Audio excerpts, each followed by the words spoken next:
And I want to first say thank you to every one of you for being here today. I know it is no small thing. Now, recently I asked my husband, who teaches American history, how do you cover hundreds of years of history in one semester?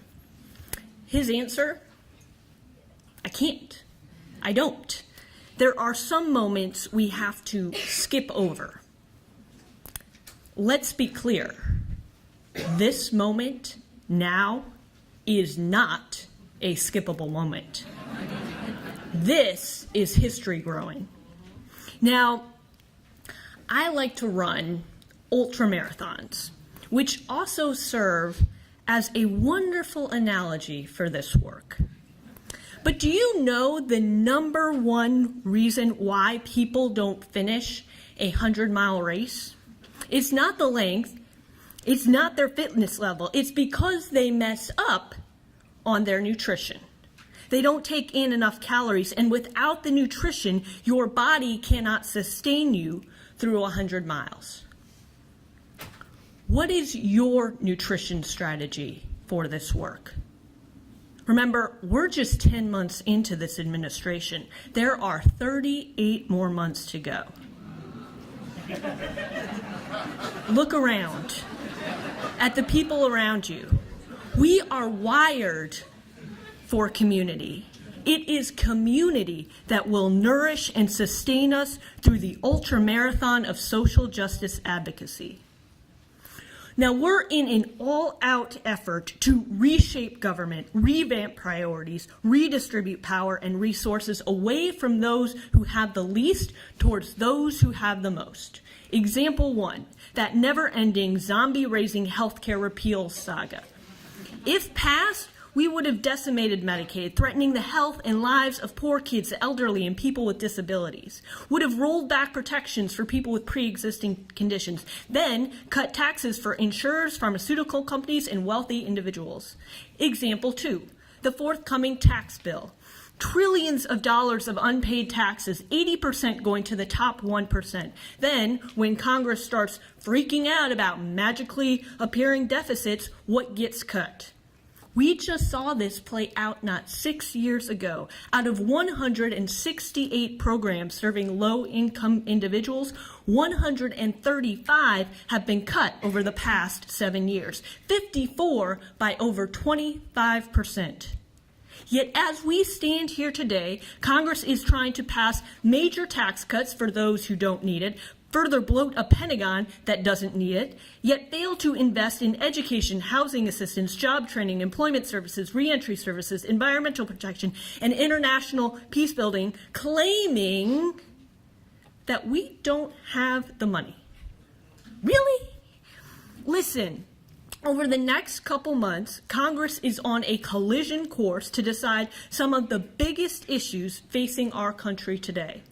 Taxes, healthcare, immigration, and major lasting budget priorities that impact everything we care about.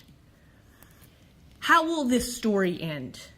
The pages are being written right now. Your job is to become the authors of this ending. A year ago, I flew down to Arizona to run a race in the desert.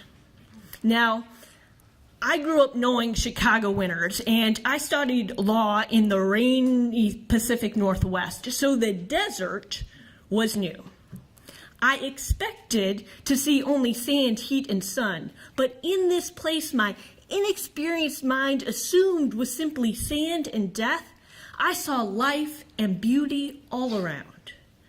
Green shrubbery flourishing, cacti prominently asserting their survival, the most radiant sunrises to ever glorify my eyes. And I began to see why in Scripture God repeatedly uses the desert as a place of transformation. It is through the exodus from Egypt, bringing the Israelites through the desert, that God performs one of his greatest miracles in the Old Testament. We see David flee to the desert twice to preserve his life, escaping King Saul and his son Absalom, and writing some of Scripture's most beautiful psalms. Because sometimes we have to trudge through pathways of death and decay to find life. Sometimes those desert moments are what bring transformation, bring renewed life. Sometimes waking up to a desert moment on November 9th, 2016 is what stirs the embers to wake up on January 21st, 2017 to hundreds of thousands of people showing up and marching on in an awakening of public action not seen in a generation. We may be walking through a desert of executive orders opposing diplomacy plans and embracing Muslim bans, but alongside that desert walk has come a new outpouring of advocacy as congressional offices can't handle the onslaught of phone calls, emails, letters, and lobby visits. We may be walking through a desert moments of historic hurricanes, but more and more members of Congress are no longer willing to sit by and deny, but must profess and address the reality of climate change. We've got desert moments of people of color being over-policed and over-incarcerated, yet prominent athletes are standing up by kneeling down, forcing this issue in a venue nearly as sacred as church, Monday Night Football. Yet it feels as though we're wandering through a desert of dried-up compassion for the stranger, forgetting that Jesus himself was an undocumented child brought by his parents to Egypt as a baby, fleeing the violence of an oppressive king. Yes, Jesus was a dreamer. It is in this desert moment of border walls and DACA repeal, a new urgency has been forced upon Congress to do what it should have done 15 years ago, pass the DREAM Act. We might feel like we're walking through a desert of ever-bloating Pentagon budget, despite the fact that we're spending more than the height of the Vietnam era, and the Pentagon can't pass an audit. But today, 450 of you have come from around the country to fiercely demand this madness finally face some limits. We might be living in a desert moment, but this desert moment is also a moment of profound transformation. It is on us to transform this desert landscape into a landscape of new life and new hope. But it's not easy. In the desert, there are no trees, no shade. You are exposed, vulnerable. But isn't vulnerability what can foster connection? And isn't it in times like these that we feel a stronger longing for connection, a heightened desire for community, a need to come together, work together, live together, pray together, kneel down together, act up together to create that vision of the world we know is possible? So I ask you now, do you have your nutrition strategy? I'll tell you my nutrition strategy. It is the interfaith community in which I work and the Sunday morning church community in which I worship. It is my husband and my women's Bible study. It is Jose Wass and Hannah Evans and Emily Wurzba and Julia Newman, and Ruth Flower and Diane Randall and the entire staff at FCNL.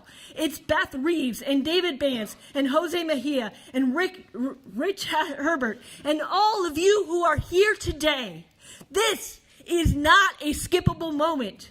This desert moment is a transformation moment. Isaiah reads, God is about to do a new thing. Now it springs forth to make a way in the wilderness, rivers in the desert.